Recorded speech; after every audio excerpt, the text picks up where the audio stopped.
parle.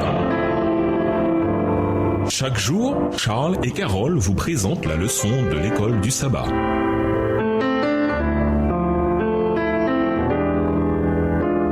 Bienvenue à votre émission. Dieu nous parle. Voilà la leçon de mardi, le bâton de la colère de Dieu. Ésaïe 9, les versets 8 à 10 et le verset 34. Cette partie explique Ésaïe 9, les versets 1 à 11, qui prédit la délivrance pour le peuple angoissé et abattu qui avait compté sur l'occultisme et était devenu victime des conquêtes et de l'oppression militaire. Le bâton de son oppresseur, tu l'as brisé comme au jour de Madian. Ésaïe 9, verset 3. Lisons intégralement les souffrances du peuple de Dieu telles qu'elles apparaissent dans les textes ci-dessus. Comparez les malédictions dans Lévitique 26 et versets 14 à 39. Pourquoi Dieu a-t-il puni son peuple par étapes plutôt qu'en une seule fois? Qu'est-ce que cela indique sur son caractère et ses objectifs?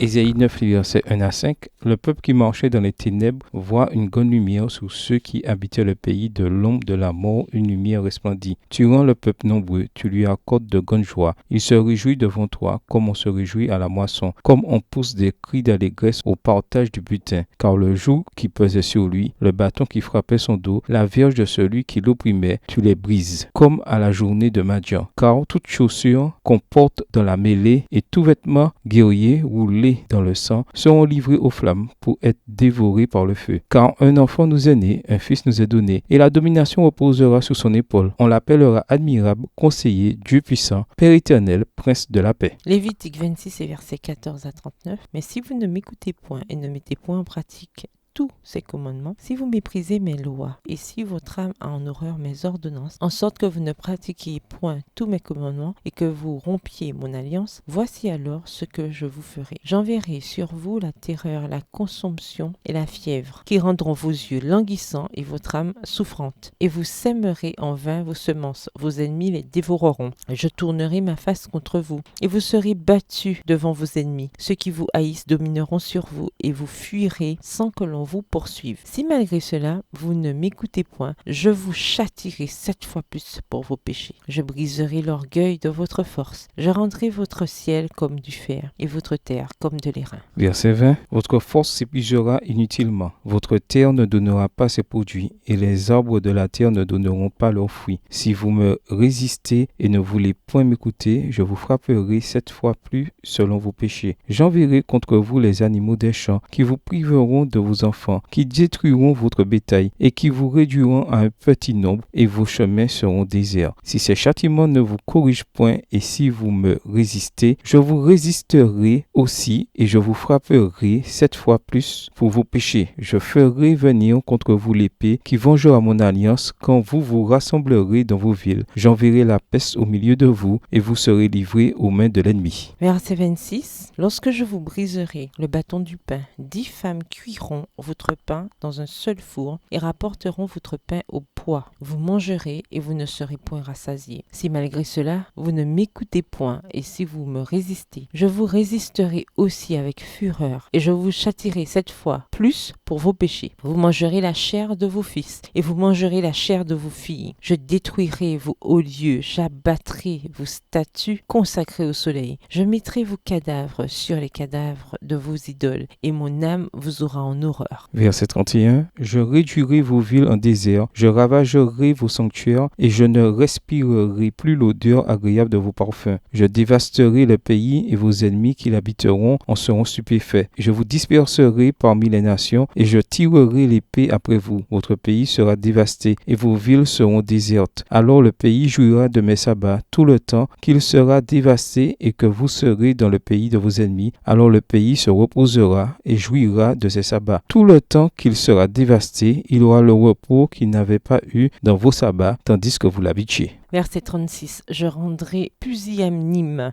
le cœur de ceux d'entre vous qui survivront dans les pays de leurs ennemis. Le bruit d'une feuille agitée les poursuivra. Ils fuiront comme on fuit devant l'épée, et ils tomberont sans qu'on les poursuive. Ils se renverseront les uns sur les autres comme devant l'épée, sans qu'on les poursuivre. Vous ne subsisterez point en présence de vos ennemis. Vous périrez parmi les nations et le pays de vos ennemis vous dévorera. Ceux d'entre vous qui survivront seront frappés de langueur pour leur iniquité dans le pays de leurs ennemis. Ils seront aussi frappés de langueur pour les iniquités de leurs pères. Si Dieu avait voulu détruire son peuple, il aurait pu les livrer aux Assyriens sans attendre. Mais il est patient, ne voulant qu'aucun ne périsse, mais que tous parviennent à la repentance. 2 Pierre 3, verset 9, version 2-21. Comme à l'époque des juges, Dieu laissa le peuple de Juda et d'Israël subir certaines conséquences de leur folie pour qu'ils comprennent ce qu'ils faisaient et aient une occasion de faire un meilleur choix. Quand ils persistèrent dans le mal et endurcirent leur cœur contre lui et contre les appels qu'il envoyait par l'intermédiaire de ses messagers, il retira un peu plus sa protection. Mais ils continuèrent à se rebeller. Ce cycle se répéta en une spirale infernale jusqu'à ce que Dieu ne puisse plus rien faire. Lisons intégralement Ésaïe 9, le verset 8 à Ésaïe 10, le verset 2. De quel péché le peuple est-il coupable? Contre qui les a-t-il commis? Qui est coupable parmi eux?